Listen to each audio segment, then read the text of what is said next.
Así que bueno, vamos a dar comienzo a lo que es la parte 4 ya de identidad.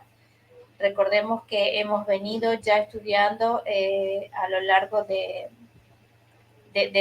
la semana anterior todo lo que ha sido los estudios con respecto a quiénes somos, esa pregunta frecuente que tenemos de si somos judaizantes, si somos católicos, si somos cristianos, si somos adventistas.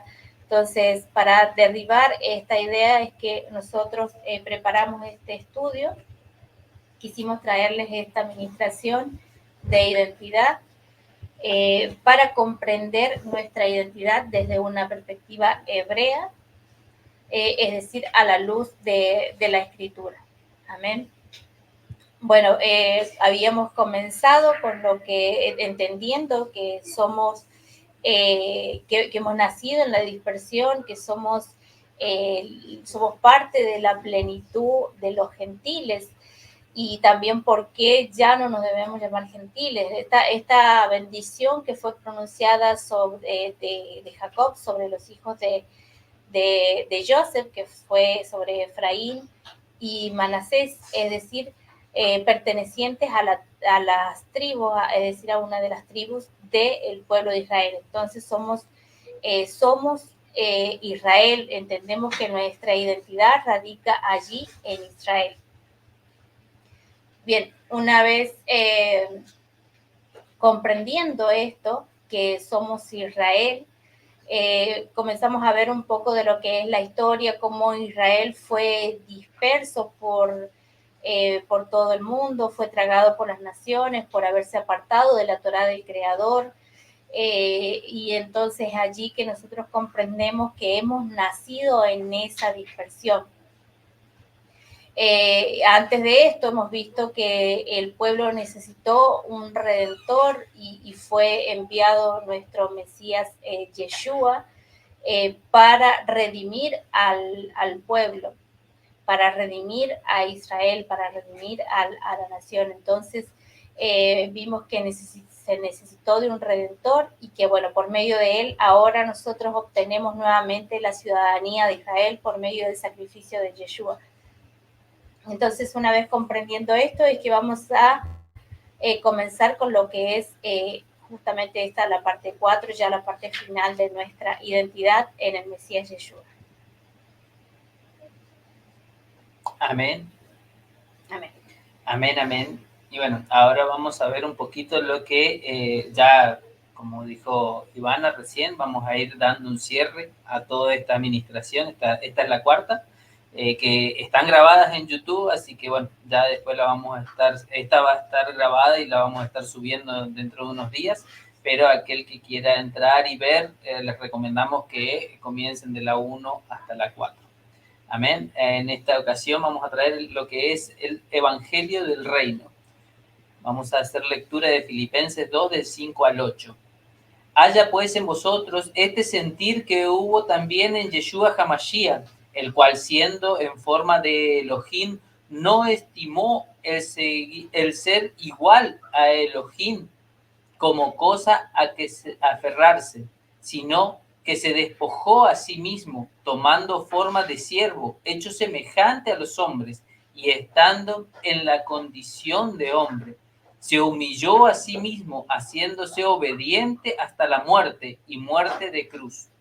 Entonces, por medio de este pasaje, podemos ver que cuál es el Evangelio del Reino, cuál es el mensaje del Reino, cuáles son esas buenas nuevas, como lo hemos conocido. Es que iba a venir justamente lo que decíamos hace un rato, un redentor, y es que también teníamos que comprender ese plan de redención por parte del Eterno. Entonces, el Mesías vino, sí, el Mesías ha venido, el Mesías resucitó, sí, el Mesías resucitó. Entonces vemos en que ese es el mensaje del reino, cómo somos herederos a esa promesa, herederos al reino, por medio de quién entramos al reino, por medio de nuestro Adón Yeshua. Amén. Bien, continuamos en Mateo 16, 15. 16, del 15 al 18, y dice su palabra. Él les dijo, ¿y vosotros quién decís que sois? Respondiendo Simón Pedro dijo, tú eres el Cristo, el Hijo de Elohim viviente.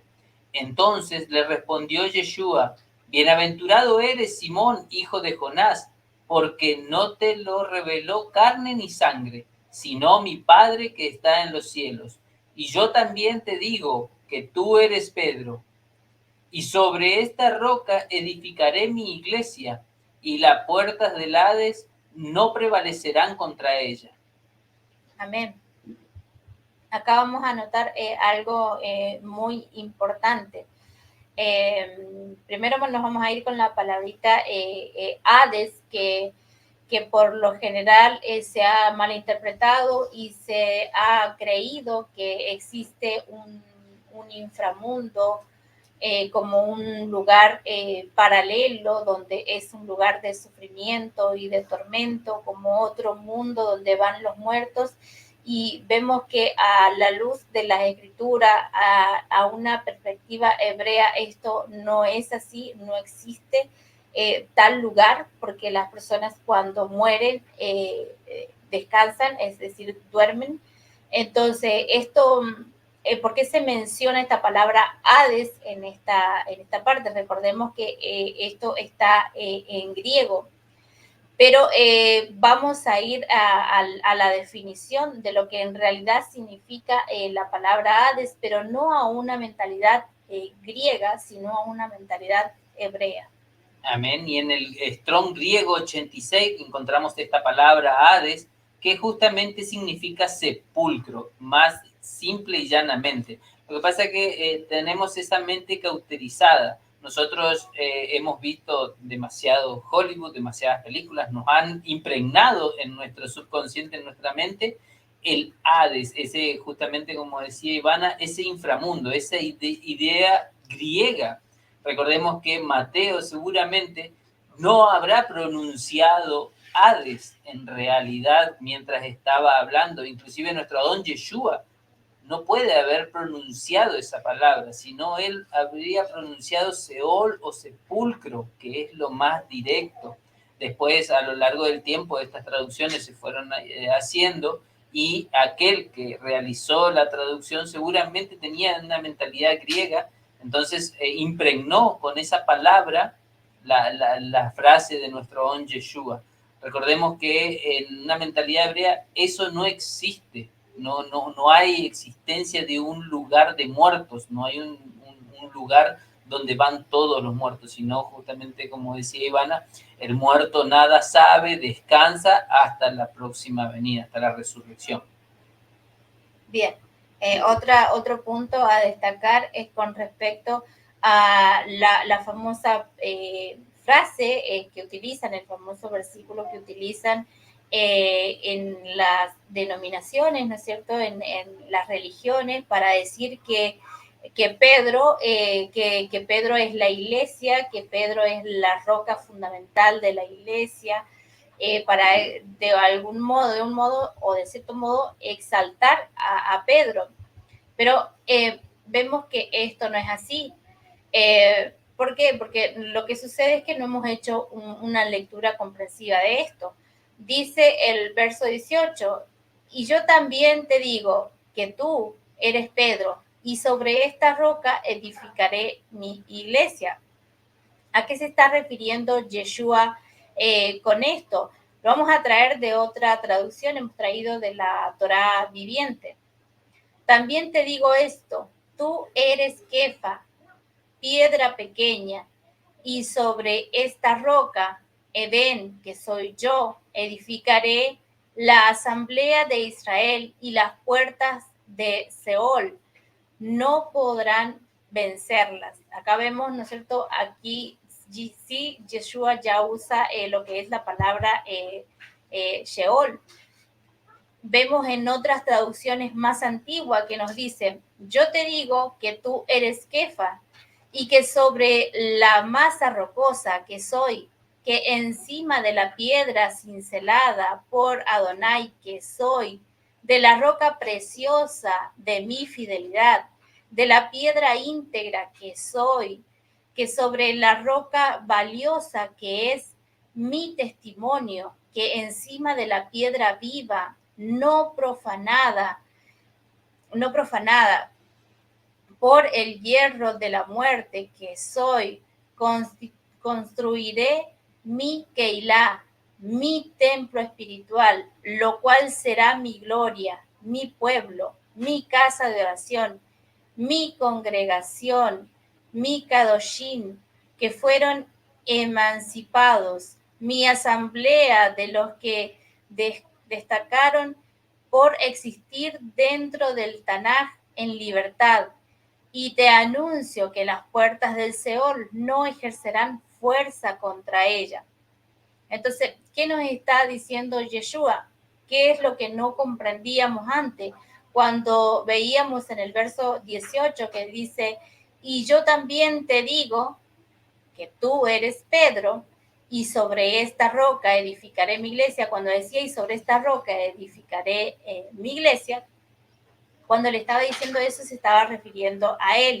Cuando mencionaba, y yo te digo que tú eres Pedro y que Pedro, y tú eres Kefa, que Pedro significa piedra, ¿a qué se estaba refiriendo? Pues Yeshua estaba usando una frase que también nosotros usamos. Es como cuando yo digo, así como que me llamo Ivana o como que tú te llamas Marcelo, te digo que así como es tu nombre, así haré tal cosa. Entonces, qué era lo que no entendíamos? Justamente esa frase, ese, digamos, hebraísmo que estaba usando Yeshua al pronunciar que él en realidad era la roca, no que Pedro era la roca, sino que estaba diciendo, así como que te llamas Pedro y que tu nombre significa roca, asimismo edificaré la iglesia que soy yo sobre esta roca. Y le estaba vean estas otras traducciones que hemos traído, le estaba diciendo que él era la roca, que él era la principal roca, que él era el testimonio y que iba a levantar sobre él su iglesia, su Keilah. Entonces, vemos que no estábamos haciendo una lectura comprensiva de lo que realmente nos estaba mencionando Yeshua, sino se contradiría con los otros pasajes que encontramos en la Escritura.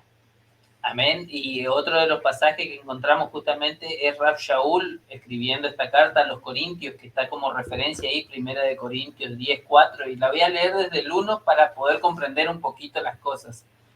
Y dice así su palabra: porque no quiero, hermanos, que ignoréis que nuestros padres todos estuvieron bajo la nube, y todos pasaron el mar, y todos en Moshe fueron bautizados en la nube y en el mar, y todos comieron el mismo alimento espiritual, y todos bebieron la misma bebida espiritual, porque bebían de la roca espiritual que los guiaba, y la roca era Yeshua. Amén.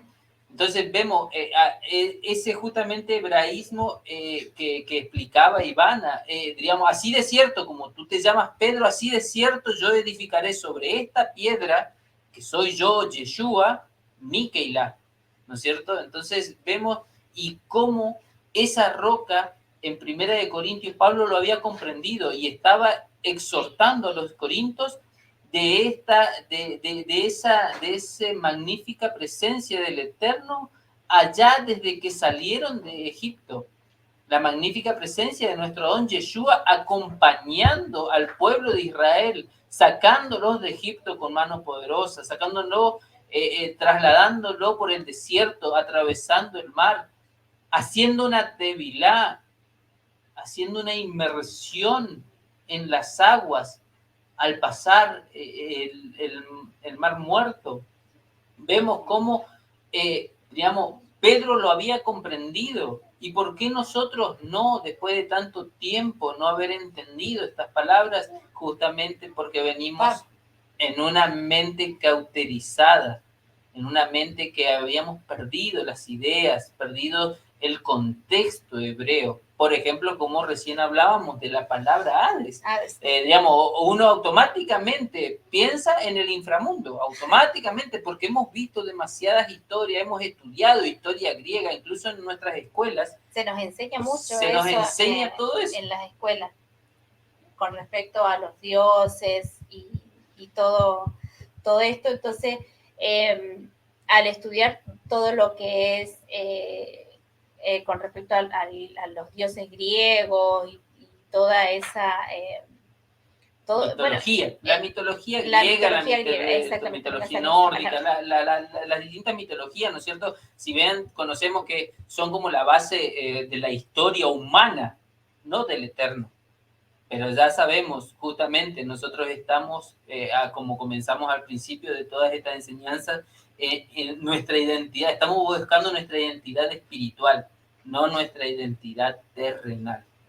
Pero, diríamos, había pasado mucho tiempo hasta hoy en día haber descubierto todas estas cosas. Amén, amén. Bien, una vez reconociendo a nuestro Adón Yeshua como nuestro Señor y Salvador, una vez que hemos comprendido y entendido cuál es nuestra identidad, ¿qué sucede? Nacemos de nuevo. ¿Y qué se necesita para nacer de nuevo? Justamente lo veíamos hace un ratito, Marcelo lo leía, que cuando ellos cruzaron el Mar Rojo, ellos venían saliendo de la esclavitud, ellos cruzaron el Mar Rojo y hicieron un nuevo comienzo. Y es lo que hacemos cuando venimos a los pies del Eterno, cuando conocemos quién es nuestro Salvador, cuando conocemos nuestra identidad. Estamos empezando un nuevo comienzo. ¿Y cómo se empieza ese nuevo comienzo? Haciendo una inmersión, una tevilá, así como lo hizo el pueblo de Israel al atravesar el Mar Rojo. Entonces, ¿qué representa? La inmersión representa la muerte al pecado. Recordemos que cuando ellos cruzaron el Mar Rojo, el pueblo de Egipto también los perseguían, pero allí murieron los hombres egipcios y solamente pasó el pueblo de Israel, solamente sobrevivió el pueblo de Israel. ¿Qué sucedió al morir los egipcios en el Mar Rojo?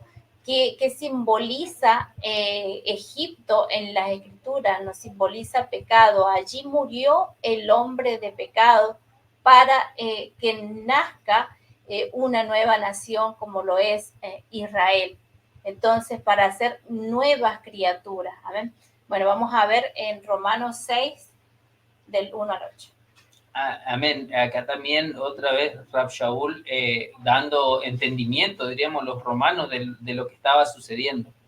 ¿Qué pues diremos? ¿Perseveraremos en el pecado para que la gracia abunde?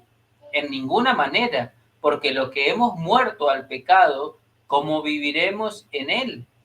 ¿O no sabéis que todo lo que hemos sido bautizados en Yeshua HaMashiach hemos sido bautizados en su muerte? Porque somos sepultados juntamente con él para muerte por el bautismo, a fin de que, como Yeshua resucitó de los muertos por la gloria del Padre, así también nosotros andemos en vida nueva. Porque si fuimos plantados juntamente con él en la semejanza de su muerte, así también lo seremos en la de su resurrección. Sabiendo esto, que nuestro viejo hombre fue crucificado juntamente con él, para que el cuerpo del pecado sea destruido, a fin de que no sirvamos más al pecado, porque el que ha muerto ha sido justificado del pecado. Y si morimos con Cristo, creemos que también viviremos con él.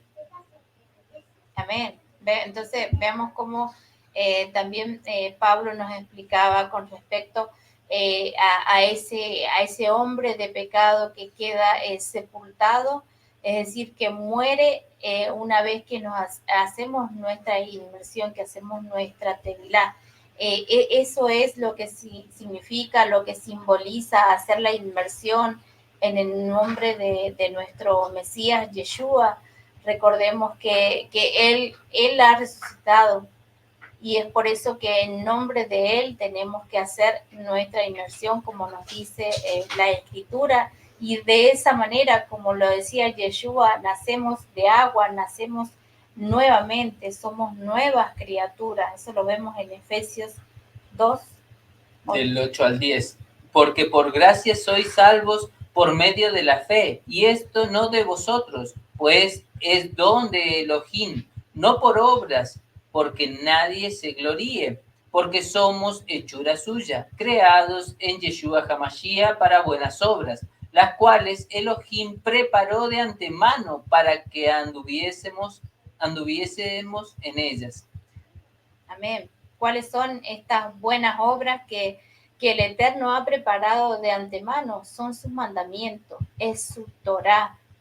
Entonces vemos cómo no es que Pablo nos está diciendo que ya no tenemos que hacer nada, que no tenemos que guardar los mandamientos, que solamente por fe, sino nos diría de las buenas obras y no diría de que esas obras son obras que el Eterno preparó de antemano. ¿De qué obras está hablando Pablo? Está hablando de los mandamientos, está hablando de la Torá del Creador. Amén. Amén.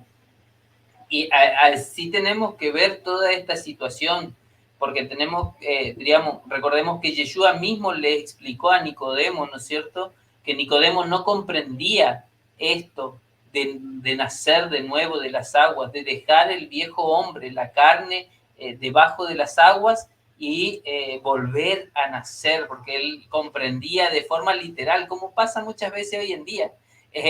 Creen que volver a nacer de nuevo es volver a entrar al vientre de la madre y volver a salir. Y Nicodemo le decía, no puedo, yo ya soy grande, ya ¿cómo voy a hacer? Entonces, todas estas cosas tenemos que comprenderlas y entenderlas en un sentido espiritual.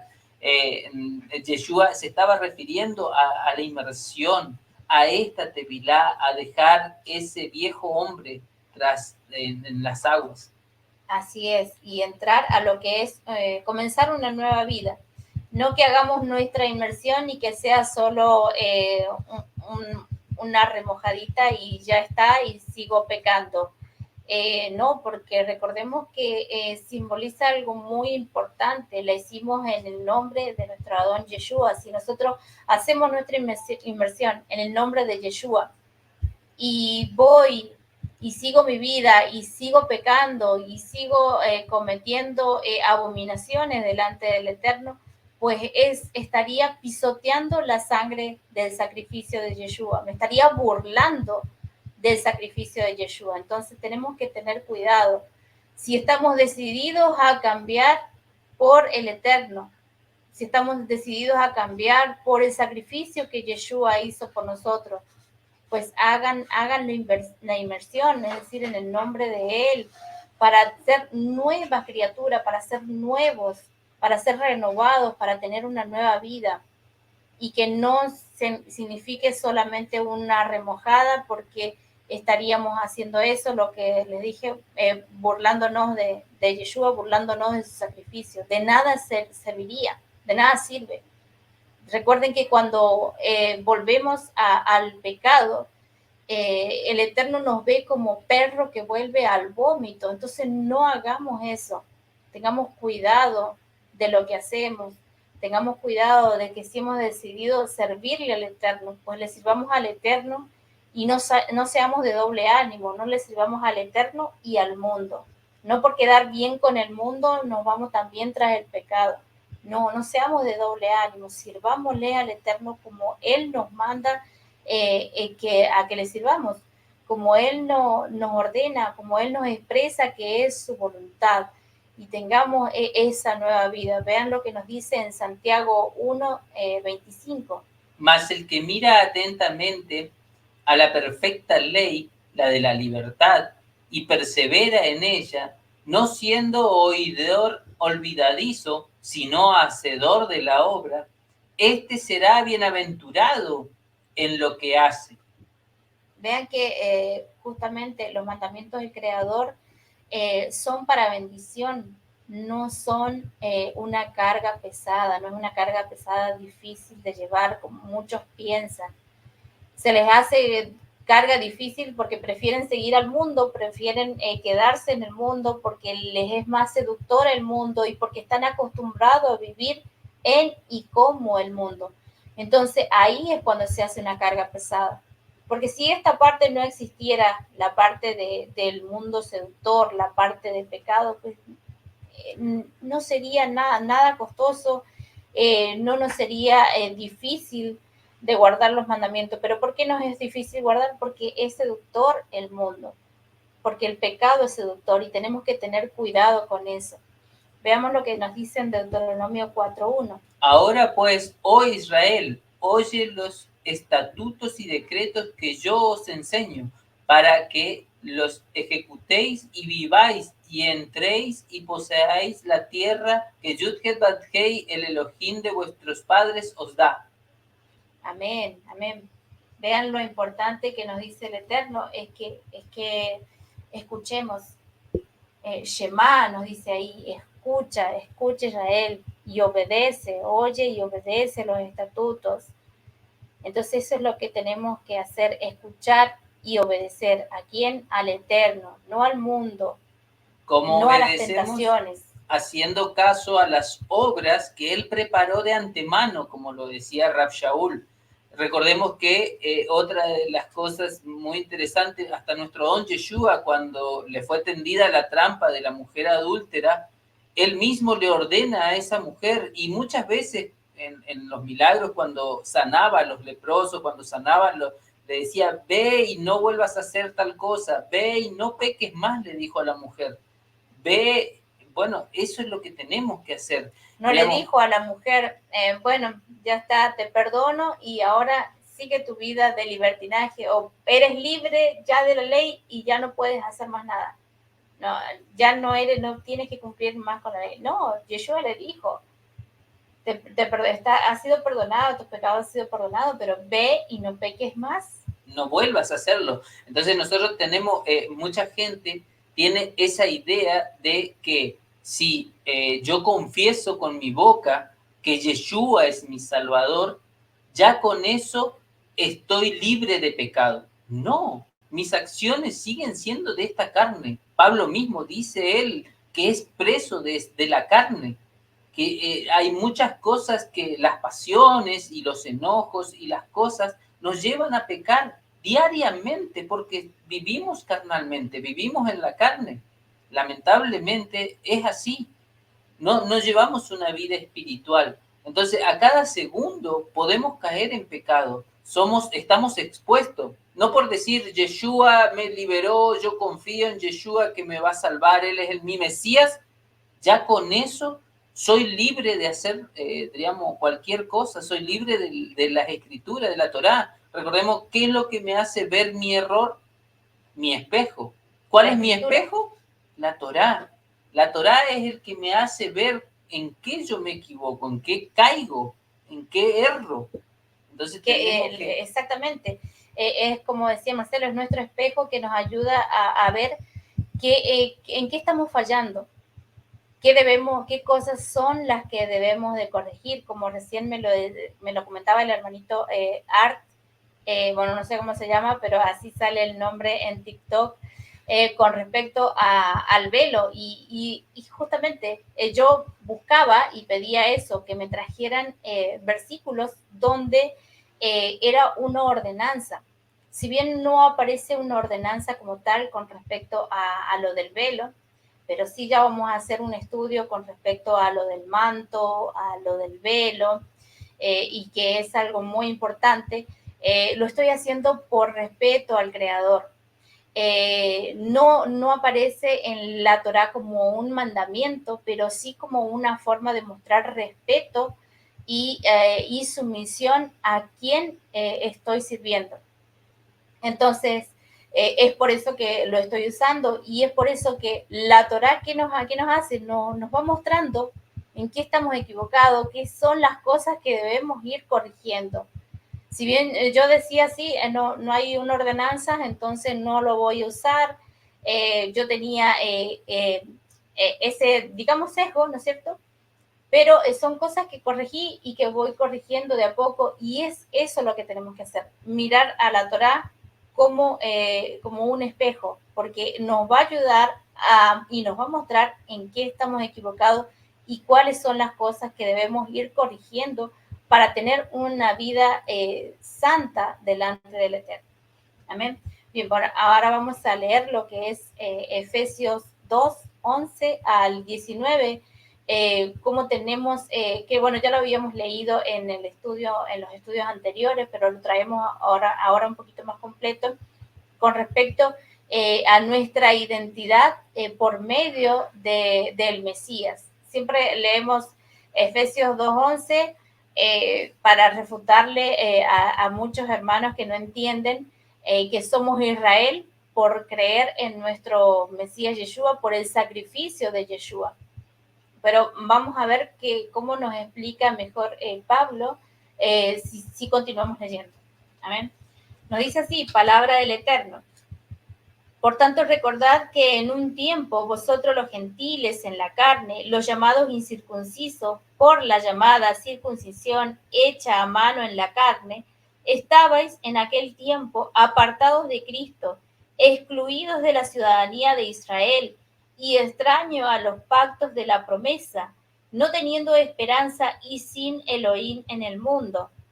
Pero ahora, en Cristo Jesús, vosotros que en un tiempo estabais lejos, fuiste hechos cercanos por la sangre de Cristo, porque Él es nuestra paz, el que ha venido derribado, el que habiendo derribado la pared intermedia de separación, la enemistad de ambos hizo uno, aboliendo en su carne la ley de los mandamientos. La ley de los mandamientos, no dice aboliendo los mandamientos, sino la ley de los mandamientos. Así que también tengamos cuidado con eso, ojo con eso. Expresados en preceptos para crear en sí mismo de los dos un solo nuevo hombre, haciendo la paz y reconciliar con Elohim a ambos en un solo cuerpo, por medio de la cruz, matando en ella la enemistad, y vino y anunció la buena noticia de paz a vosotros que estabais lejos, y paz a los que estaban cerca, pues por medio de él, los unos y los otros tenemos derecho de entrar por un mismo espíritu al Padre. Así que ya no sois extranjeros ni forasteros, sino que sois conciudadanos con los santos y miembros de la familia de Elohim. Entonces, ¿cuál es la familia de Elohim? Es Israel. ¿Cuáles son los santos? Dice acá, los justos, los que guardan sus mandamientos. Eso es santidad, eso es ser santo, ser apartado, aquel que guarda los mandamientos, aquel que guarda la Torá, que no solamente es oidor olvidadizo, sino que escucha y obedece, como nos dice en Deuteronomio 4. Amén. Amén.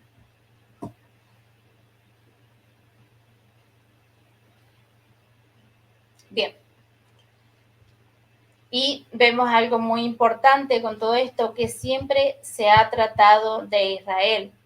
¿Por qué traíamos esto? Porque muchas veces se nos han dicho y se nos ha enseñado en las distintas denominaciones la teología del reemplazo, que el Eterno desechó a su pueblo y lo reemplazó por los gentiles.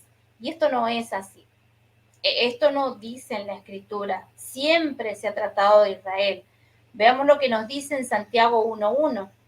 Santiago, siervo de Elohim y del Señor Yeshua, a las 12 tribus que están en la dispersión, salud. Entonces, ¿a quién se está dirigiendo Santiago? Se está dirigiendo a las 12 tribus que están en la dispersión. Lo que escribe Santiago no es para los gentiles, no es para los gentiles que por supuesto que si los gentiles quieren recibir la salvación, pueden obtener salvación por medio de Yeshua, pueden ser injertados a la ciudadanía de Israel, como lo leíamos recién en Efesios 2. Pero ¿qué nos está diciendo Santiago? Que es todo lo que él estaba escribiendo estaba dirigido a las 12 tribus, a los dispersos. ¿De qué 12 tribus nos está hablando? De las tribus de Israel, tanto como nos dice en Primera de Pedro 1:1. Pedro, apóstol de Jesucristo, a los expatriados de la dispersión en el Ponto, Galacia, Capadocia, Asia y Bitinia. También a los expatriados, es decir, también a los dispersos. También nos está hablando de eso. Veamos lo que nos dice en Apocalipsis 21, del 9 al 12. Vino entonces a mí uno de los 7 ángeles que tenía las 7 copas llenas de las 7 plagas postreras, y habló conmigo diciendo, ven acá, yo te mostraré la desposada, la esposa del Cordero. Y me llevó en el espíritu a un monte grande y alto, y me mostró la gran ciudad santa de Jerusalén, que descendía del cielo de Elohim, teniendo la gloria de Elohim, y su fulgor era semejante al de una piedra preciosísima, como piedra de jaspe, diafana como el cristal. Tenía un muro grande y alto con 12 puertas, y en las puertas 12 ángeles y nombres inscriptos, que son de las 12 tribus de los hijos de Israel. Entonces vemos cómo la Nueva Jerusalén, lo que nos está mostrando aquí Apocalipsis, solo tiene 12 puertas, y esas 12 puertas pertenecen a los nombres de las tribus de los hijos de Israel. Siempre se trató de Israel, y esto lo vemos en Apocalipsis. Entonces no hay ninguna teología del reemplazo. El Eterno nunca rechazó a su pueblo, nunca reemplazó a su pueblo. ¿Y dónde vemos estas 12 puertas? Que nos dice que estas 12 puertas tienen también 12 piedras. Esto lo hemos aprendido también la semana pasada en la porción de la parashá, en la porción semanal. ¿Cuál es la similitud que hay con el pectoral que llevaba el sumo sacerdote Aarón? Cuando entraba a la presencia del Eterno, en el pectoral tenía las 12 piedras de las 12 tribus con los nombres de los hijos de Israel. Vean que las 12 piedras están sobre el pectoral, que es de oro.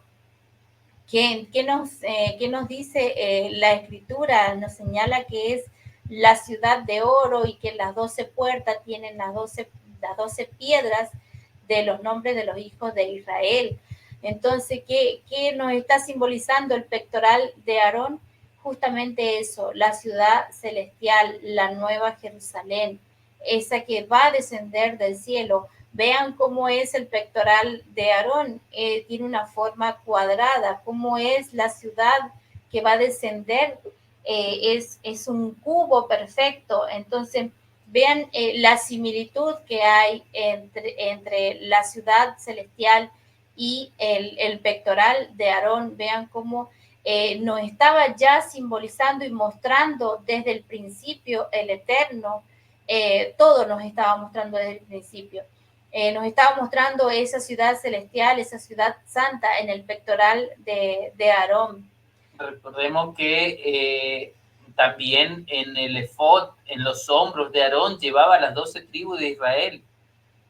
¿No es cierto? Tenía que estar inscripta esas 12 tribus, el pectoral en el pecho, en el frente, a símbolo de juicio, digamos, en los hombros, en el efod, como redención de los pecados, redimir de los pecados.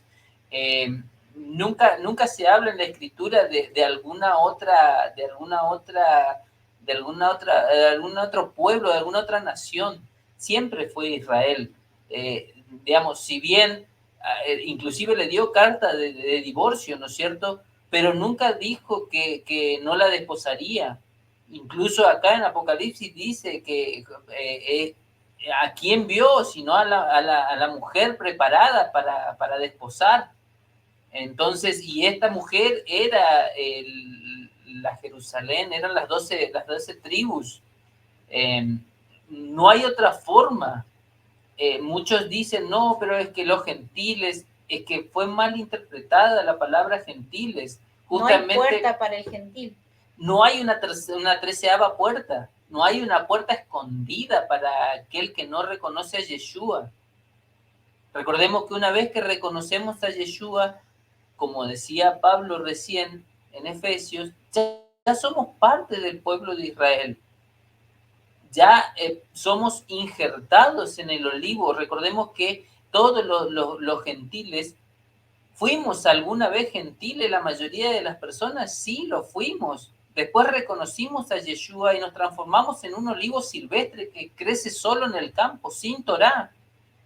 Sin embargo, después obtuvimos la Torá, nos injertaron. Tenemos que injertarnos. Una vez que nos injertamos, nos alimentamos de la Torá. Y ese rebrota, esa rama brota y toma fuerza. Pero ¿de dónde se alimenta? De la misma savia. ¿Cuál es la savia? ¿Qué es lo que nos nutre? La Torá, las escrituras. Nosotros no podemos crecer sin la Torá, no podemos crecer espiritualmente, no podemos avanzar sin las escrituras. Renunciar a la Torá es una de las grandes cosas que nos describe como la apostasía. Recordemos que tenemos dos cosas que cumplir, dos cosas principales. Primero es reconocer a nuestro don Yeshua y después, por medio de reconocer a nuestro don Yeshua, es obrar en sus mandamientos. ¿Cuáles son sus mandamientos? Si él mismo nos dijo que lo que él viene a enseñar no es de él, es del Padre, sino su Torá. ¿Qué nos enseñó su Padre? ¿Qué nos enseñó el Eterno? Yud He Vav Hei. La Torá fue entregada en el Sinaí.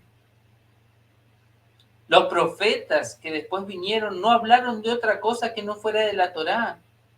Nunca se habló nada extraño que fuera de la Torá, fuera de las Escrituras.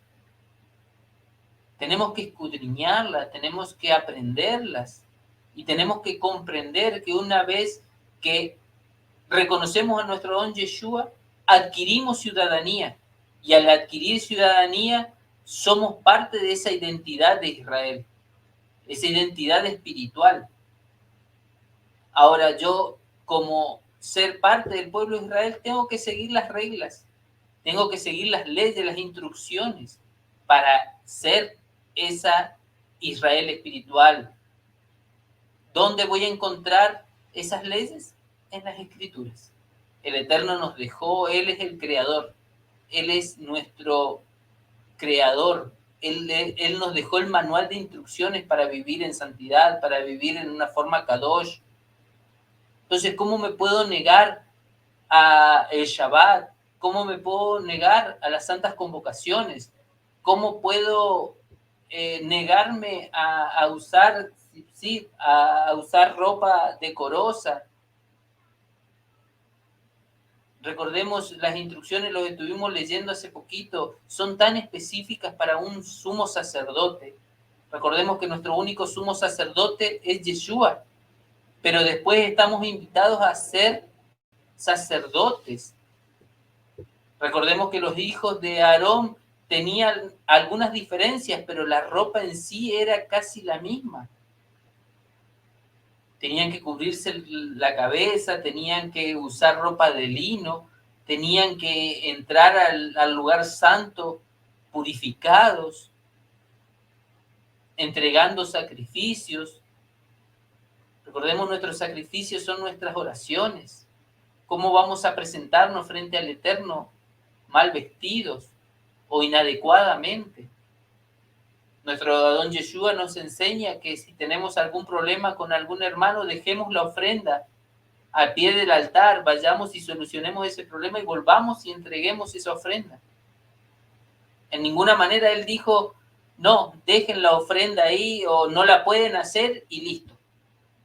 No, él enseñó a que vayamos, arreglemos la solución, encontremos una solución con nuestro hermano, pidamos perdón, nos arrepentamos de lo que hayamos hecho, por qué habemos agraviado o tenido problema con el hermano volvamos y entreguemos la ofrenda. Nunca dijo Yeshua, no hagan esto, no hagan tal otro. Nunca dijo, no guarden más el Shabbat. Es más, él vino y lo confirmó más cuando dijo, yo soy el Señor del Shabbat. ¿Por qué no guardarlo? Si mi Señor es Yeshua, mi Señor es el Señor del Shabbat, ¿por qué no lo voy a guardar? Entonces, todas esas cosas tenemos que entender, y tenemos que entender que somos injertados al pueblo de Israel, y una vez que adquirimos esa ciudadanía, somos parte del pueblo de Israel, y tenemos que seguir sus escrituras. Así es, voy a leer un pasaje que nos compartía el hermanito Milton, y se encuentra en Deuteronomio 4:44, nos dice, esta es la ley que Moisés expuso ante los hijos de Israel. Estos son los testimonios, estatutos y decretos que Moisés promulgó a los hijos de Israel a su salida de Egipto.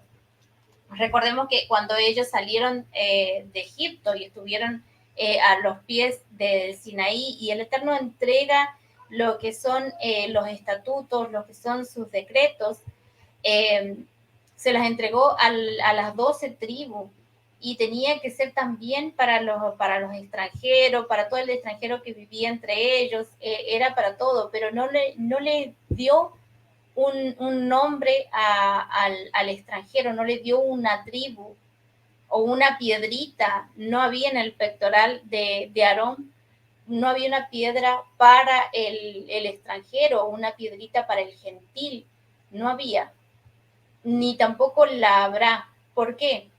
¿Qué sucedió allí en el Sinaí? Todos los extranjeros, es decir, todas las personas que en Egipto habían reconocido al Eterno como su Salvador y habían salido con el pueblo de Israel por todas las maravillas que el Eterno hizo con su pueblo, ellos fueron injertados al pueblo de Israel, ellos fueron distribuidos en las 12 tribus, no se creó una otra tribu más aparte de las 12. Entonces vemos cómo ellos fueron distribuidos en todas las 12 tribus, es decir, fueron injertados, fueron asimilados a lo que es la ciudadanía de Israel, la nación de Israel. Recordemos que ellos pasan de ser un pueblo a ser una nación. Y vemos, ¿no es cierto?, en la Israel que descenderá del cielo, vemos que solamente hay 12 puertas. Entonces no tenemos que seguir perdiendo nuestro tiempo pensando en que somos gentiles, en que ya no tenemos que guardar Shabbat, en que ya no tenemos que hacer nada, porque si nos quedamos en eso, nos vamos a quedar en eso, como que somos gentiles y no hay una puerta, no hay una entrada para el gentil. El gentil es injertado a una de las 12 tribus. ¿Por medio de quién? Por medio del sacrificio de Yeshua. Entonces, si yo soy injertado y tengo ciudadanía de Israel, como lo explicaba Pablo, entonces tengo que obedecer, como lo decía Marcelo, a las leyes dadas al pueblo de Israel, a los estatutos, a los decretos del Eterno. El Eterno no haría ningún decreto, ningún mandamiento que sea difícil de cumplir, que sea difícil de llevar, porque entonces lo están desestimando al Creador, lo están desestimando al Eterno, como que no sabe hacer mandamientos, como que no sabía cómo íbamos a reaccionar, como que no sabía que nosotros no íbamos a poder cumplirlo. Así que tengamos cuidado cuando decimos no, ya no tenemos que guardar los mandamientos, tengamos cuidado cuando decimos no, los mandamientos son un error, el Eterno lo hizo y nadie puede guardarlo. Estamos diciendo que el Eterno cometió un error. Estamos diciendo eso. Tengamos cuidado con lo que decimos.